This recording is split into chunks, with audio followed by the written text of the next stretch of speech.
குரு வணக்கங்கள். வாழ்க வளமுடன். நெக்ஸ்ட் ஜென் நேயர்களுக்கு எனது அன்பு வணக்கங்கள். நான் உங்கள் டிஎன்ஏ மற்றும் பிரசன்ன ஜோதிடர் சுப்ரஜா சுரேஷ்குமார் கோவையிலிருந்து. இன்றைக்கு நம்ம பார்க்க இருக்கக்கூடிய இந்த மாதத்தோட அதாவது ஜூலை மாத பலன்களை நம்ம பார்க்க போறோம். அதாவது ஆனியோட முடிவு, ஆடியோட ஸ்டார்டிங். ஓகே, ஸோ இந்த மாத கன்ஜெக்ஷன்ஸ்ல என்னென்ன மாதிரியான திருப்பு முனைகள் வரப்போகுது, மேஷ ராசியிலிருந்து மீன ராசி வரைக்கும் இவங்களுக்குள்ள என்ன மாற்றங்கள், தொழில் ரீதியான சில விஷயங்கள் மாற்றங்கள் இருக்க போகுது. நிறைய பேர் வந்து ஜாப், அவங்களுடைய வாழ்க்கை, காதல், கல்யாணம் யாருக்கெல்லாம் ஃபேவரா இருக்க போகுது, யாரெல்லாம் வந்து கொஞ்சம் காத்திருக்கணும்.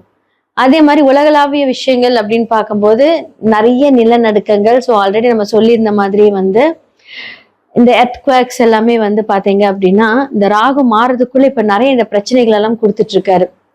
இன்னுமே வந்து பாத்தீங்க அப்படின்னா அதாவது வந்து விபத்துக்கள், ஒரு பிளாஸ்ட், இந்த மாதிரி வந்து நிறையவே வந்து இந்த டிசம்பருக்குள்ளயுமே வந்து பாத்தீங்க அப்படின்னா நிறைய இடங்கள், அதாவது மேற்கு சார்ந்த இடங்கள், இந்த அப்ராட் சைடு அப்படின்னு பாத்தீங்க அப்படின்னா ஸோ இந்த அமெரிக்க தேசங்கள், அதே மாதிரி வந்து பாத்தீங்க அப்படின்னா இந்த சுவிட்சர்லாந்து இந்த சைட்ல பாத்தீங்க அப்படின்னா இதெல்லாமே இன்னுமே கொஞ்சம் நிறைய பாதிக்கப்படும்.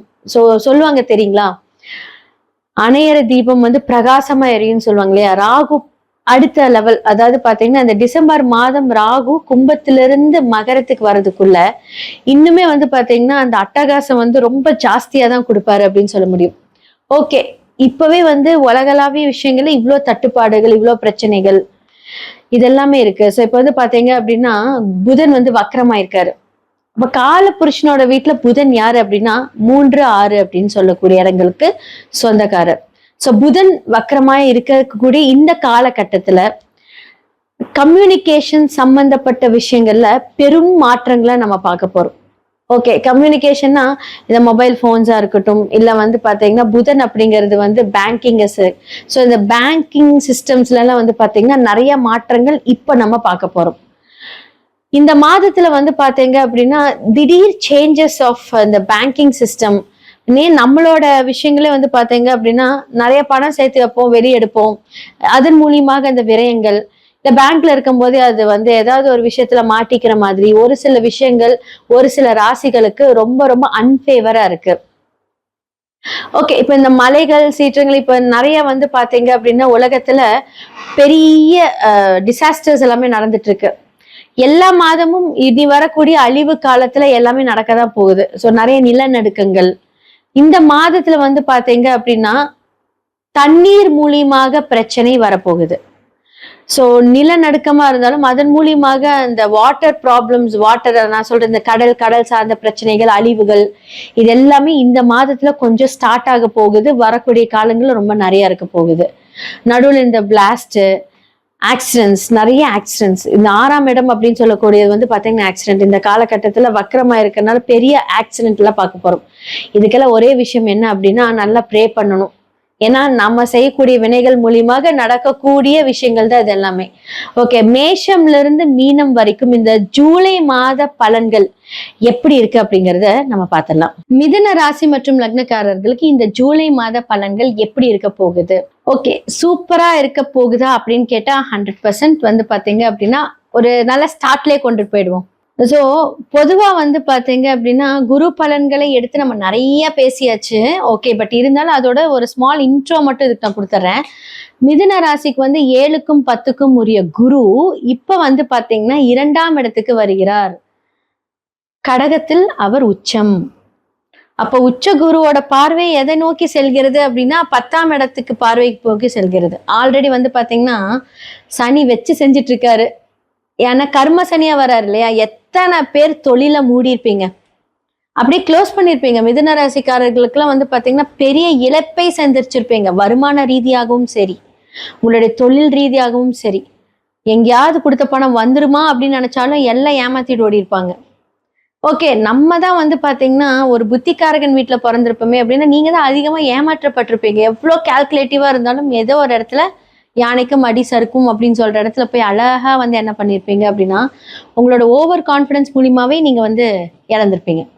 ஓகே, இந்த ஜூலை மாதத்துல எப்படி இருக்கு அப்படின்னா குரு ஜூன் 2க்கு மேல வந்து பாத்தீங்கன்னா அழகா கடகத்துல வந்து உட்காந்துட்டாரு. ஓகே, இந்த ஜூலை மாதத்துல வந்து அவர் வந்து அந்த 1 month ஆஃப் டிராவல்ல நீங்க இழந்ததை திரும்ப தரக்கூடிய ஒரு விஷயத்துல வந்து அவர் என்ன பண்ணுவாரு அப்படின்னா, தொழில் ரீதியா உங்களை வந்து அப்படியே பிளான் பண்ண வச்சுக்கிட்டே இருப்பார்.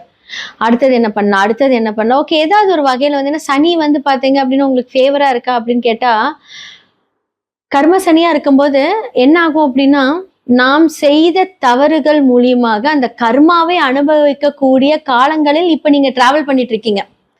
இந்த டைம்ல குரு பகவான் உச்சத்திலிருந்து சனியை 10ஆம் இடமா பார்க்கிறார். ஓகே, 10ஆம் இடம் வந்து குரு வீடு தான். ஆனா அந்த இடத்துல வந்து இப்ப சனி பகவான் உட்காந்துட்டு இருக்காரு. அழகா வந்து என்ன பண்றாரு, பாக்குறாரு.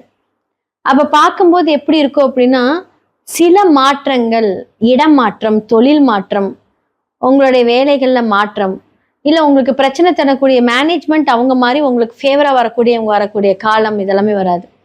இதெல்லாமே வந்து மாறும்போது என்ன அப்படின்னா, நமக்கு சில ஸ்ட்ரெஸ் வந்து கொஞ்சம் கம்மியாகும். ஓகே, இப்ப குடும்பம், வருமானம் அப்படின்னு எடுத்துக்கலாம். ஸோ குடும்பம் அப்படின்னு சொல்லக்கூடிய உங்களுடைய லக்னத்துல இருந்து 2ஆம் இடம் அப்படின்னு சொல்லக்கூடிய சந்திரன், அந்த இடத்துல குரு உச்சமா இருக்கக்கூடிய குரு வந்திருக்காரு. அப்ப வந்து குடும்பம் அப்படின்னு சொல்லக்கூடிய விஷயத்துல வந்து சில சலசலப்புகள், சஞ்சலங்கள் ஆரம்பத்துல வரும். எப்பவுமே பாருங்க அப்படியே செம்மையா இருக்கு, ஃபேவரா இருக்கு, ஓகே வேற லெவல் யுவர் கமிட்மெண்ட் எல்லாமே செம்ம அப்படின்னு எல்லாம் சொல்றது காட்டிலும் சில சஞ்சலம், அதாவது என்ன அப்படின்னா எடுத்தோன்னே இந்த காரியம் நடக்காத மாதிரி ஒரு சில சின்ன தடைகள் எல்லாம் வரும். ஏன்னா குரு இருக்கும் இடத்தை கெடுப்பாருங்க ஃபர்ஸ்ட் ஆஃப் ஆல். அது வந்து பாத்தீங்க அப்படின்னா உங்களோட ஜனன காலத்துல குரு இருந்தாலுமே, இப்ப கோச்சார குரு அந்த இடத்துல வந்தாலுமே, அப்போ உங்களுடைய அந்த பாவகத்தில் இருக்கக்கூடிய அந்த ராசிகளை அவர் கிராஸ் பண்ணும் போதுமே என்ன ஆகும் அப்படின்னா சில தடைகளை உருவாக்குவார். அப்ப பொதுவா வந்து மிதுன லக்னத்துக்கு வந்து பாத்தீங்கன்னா 2ஆம் இடம் அப்படின்னு சொல்லக்கூடிய இந்த முகம், தொண்டை இதெல்லாமே வந்து என்ன ஆகும் அப்படின்னா கொஞ்சம் பாதிக்கப்படும். சில பேருக்கு இந்த உடம்பு போடுறது, திடீர்னு பாத்தீங்கன்னா ஃபேஸ்ல வீங்கி கிடக்கும் காலையில, இதெல்லாம் வந்து குரு பண்ணக்கூடிய விஷயம்தான். அப்போ இந்த கண்ணு வீங்கிறது, மூஞ்சி வீங்கிறது, அப்புறம் இந்த தொண்டையில வந்து பாத்தீங்கன்னா சந்திரனோட வீட்டுல குரு இருக்காரு இல்லையா, அந்த சளி தொந்தரவு, தேவையில்லாம வந்து பாத்தீங்க அப்படின்னா இந்த டான்சில்ஸ் எல்லாம் சொல்லுவாங்களே, இந்த மாதிரியான பிரச்சனைகள் கொடுக்கறது இந்த காலகட்டத்துல கொஞ்சம் வெளி சாப்பாடெல்லாம் கொஞ்சம் அவாய்ட் பண்ணிக்கோங்க. ஏன்னா இந்த மாதிரியான விஷயங்கள் வந்து கொடுக்குறாரு அப்படின்னா அந்த ஹெல்த் இஷ்யூஸ் எல்லாம் கொடுப்பாரு. அப்ப சந்திரனோட வீட்டுல இருக்கும்போது சந்திரன் அப்படிங்கிறது நீர் சம்பந்தப்பட்ட விஷயங்கள்ல உங்களுக்கு வந்து சில தொந்தரவுகள் ஏற்படும். ஸோ ஜூஸ் குடிக்கிறீங்க அப்படின்னா நல்ல தண்ணியா வந்து என்ன சொல்றது, இந்த என்னென்ன டேட் வந்திருக்கு, எக்ஸ்பைரி எல்லாமே கொஞ்சம் பார்த்துட்டு உங்களுடைய ஹெல்த்தை டேக் கேர் பண்ணிக்கோங்க. ஸோ இந்த மாதிரியான விஷயங்களை கொஞ்சம் நீங்க டேக் கேர் பண்ணிக்கணும். ஓகே, அடுத்ததான் வந்து ஓகே இப்போ குரு 2ல இருந்தா பணம் வரும்னு எல்லாம் சொன்னீங்களே அப்படின்னா, குரு கண்டிப்பா கொடுப்பாருங்க. தொழில் ரீதியான மாற்றங்கள் மூலியமாக உங்களோட இழப்புகளை வந்து சரி பண்றதுக்கு உண்டான எல்லா வழிகாட்டுதலும் குரு கொடுப்பார். அதுல எந்த விதமான மாற்றமுமே கிடையாது. கண்டிப்பா அந்த பணத்தை நீங்க எப்படி செலவு பண்றீங்க அப்படிங்கறத முக்கியம். அப்போ நீங்க வந்து என்ன மாதிரியான இன்வெஸ்ட்மெண்ட் உங்களுடைய ஃபேமிலி லைஃப், ஏன்னா 7க்குரியவர் அவரே தானே. ஸோ பாதகாதிபதியாக இருந்தாலுமே ஓகேங்களா. ஆனா இந்த காலகட்டத்துல வந்து பாத்தீங்க அப்படின்னா இந்த சில சங்கடங்கள், தடைகள் சொன்னேன் இல்லையா, அதெல்லாம் கொஞ்சம் அழகா மேம்போக்கா அதை அப்படியே கொஞ்சம் கொண்டுட்டு போயிட்டீங்கன்னா ரொம்ப இன்டென்ஸா அந்த ப்ராப்ளம்ல நுழையாதீங்க. இந்த மாதிரியான விஷயங்களை வந்து நீங்க பண்ணும்போது நல்லா இருக்கு. ஏன்னா ஆல்ரெடி வந்து பாத்தீங்கன்னா கர்ம சனியா இருக்கும்போது இந்த மிதுன லக்னக்காரர்களை வந்து 12ஆம் இடத்தை வந்து சனி பாக்குது இல்லையா, அப்ப என்ன ஆகும் அப்படின்னா விரயம், தேவையில்லாத விரயத்தை வந்து அந்த சனி பகவான் உருவாக்குவார். எப்படி உருவாக்குவார்னா கடன் மூலியமாக, மற்றவங்க மூலியமாக காசு விரயங்கள், இந்த மாதிரி அந்த காசு உபயோகமா செயல்படுமான்னு கேட்டா விரயமாயிருக்கும். அப்போ என்ன பண்ணணும் அப்படின்னா சில விஷயங்கள் இந்த ரெமெடிஸ் உங்களோட சுய ஜாதகத்துல பாருங்க. உங்களோட சுய ஜாதகத்துல வந்து பாத்தீங்கன்னா 12ஆம் வீடான சுக்கிரனை வந்து சனி 3ஆம் பார்வையை பாக்குறாரு. அப்போ வந்து அது என்ன மாதிரியான விஷயங்கள்ல வந்து அந்த விரயம் ஆகுறது அப்படிங்கிறது உங்களோட சுய ஜாதகத்துல பார்த்து அதுக்கான ரெமிடிஸை பண்ணீங்க அப்படின்னா கண்டிப்பா இதுல ஒரு நல்ல மாற்றங்கள் வரும். மிதுன ராசி மற்றும் லக்னக்காரர்களுக்கு திருமணம் சார்ந்த விஷயங்கள் எல்லாமே வந்து பாத்தீங்கன்னா கொஞ்சம் நல்லா இருக்க போகுது. இப்ப சூரியனும் வந்து பாத்தீங்கன்னா அங்கிருந்து அப்படியே அழகா கன்ஜெக்ஷன் ஆகி போறாரு. அப்போ அந்த கேது வந்து பாத்தீங்க அப்படின்னா உங்களுக்கு 3ஆம் இடத்துல இருக்கு. அப்போ புதுசா வரக்கூடிய நபர்களால் வந்து சில பிரச்சனைகளை சந்திக்க போறீங்க. அப்போ புது ஒரு ஃப்ரெண்ட்ஷிப் வருது, புதுசா ஒரு கிளைண்ட் உங்ககிட்ட வராங்க அப்படின்னா ஜாக்கிரதையா ஹேண்டில் பண்ணுங்க. இது மாதிரியான விஷயங்களை நீங்க கொஞ்சம் தெளிவா இருந்துட்டீங்க அப்படின்னா இந்த காலகட்டத்துல கண்டிப்பா உங்களுடைய வாழ்க்கையை நீங்க இன்னுமே அப்கிரேட் பண்ணிக்கலாம்.